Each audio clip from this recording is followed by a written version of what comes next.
Supreme court আজকে union of India যে এসএলপিটা file করেছিল, যেটা কলকাতা হাইকোর্ট অর্ডার দিয়েছিল যে 1 আগস্ট থেকে 100 দিনের কাজের টাকা দিতে হবে, সেই এসএলপি ডিসমিস করে দিয়েছে।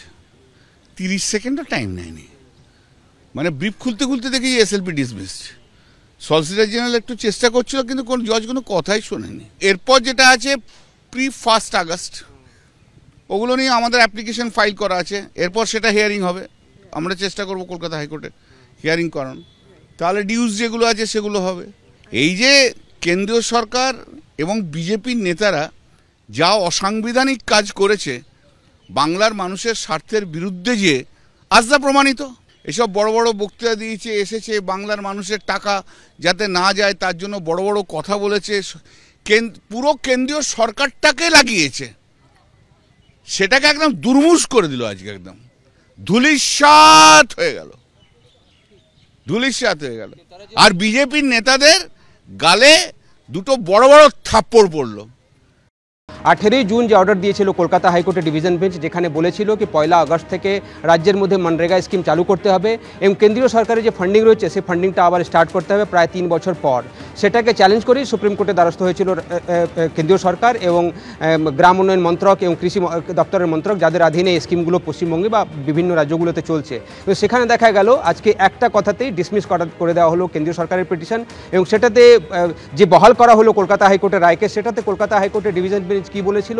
প্রথমে তারা বলেছিলেন কি অনির্দিষ্টকালের জন্য কোনো একটা স্কিম, সেন্টারের স্কিম একটা রাজ্যে বন্ধ করা যেতে পারে না।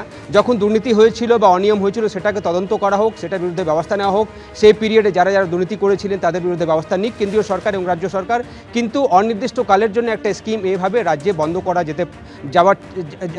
যেতে দেওয়া যায় না এবং এটা ঠিক নয়। এবং তখন তারা কেন্দ্রীয় সরকারকে নির্দেশ দিয়েছিলেন কি 1 আগস্ট থেকে এই স্কিম স্টার্ট করা হোক, এবং 1 আগস্ট থেকে সেই স্কিম স্টার্ট করার জন্য নির্দেশ দিয়েছিল সুপ্রিম কোর্ট কেন্দ্রীয় সরকারকে।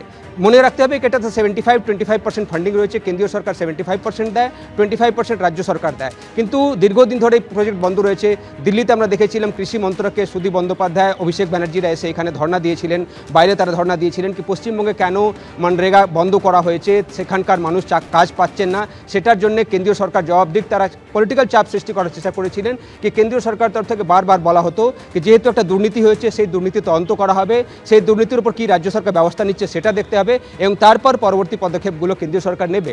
যতদিন ধরে আটকে রেখেছিল টাকাটা, সেই টাকার জন্য গরিব মানুষের কাছে, শ্রম দেয়া মানুষের কাছে দুঃখ প্রকাশ করে সুদসহ সেই টাকা অবিলম্বে পশ্চিমবঙ্গকে দিয়ে দেওয়া উচিত। বিজেপি আবার প্রমাণ হলো এরা নিয়মের বাইরে গিয়ে রাজনৈতিক প্রতিহিংসায় পশ্চিমবঙ্গের প্রতি বঞ্চনা, অপমান, ঘৃণা এই বিজেপি করে, এবং এই 100 দিনের টাকা আজ সুপ্রিম কোর্টের রায়ে প্রমাণ হয়ে গেল বিজেপির প্রতিহিংসার রাজনীতি চলছিল। অবিলম্বে বিজেপি টাকা দিতে বাধ্য।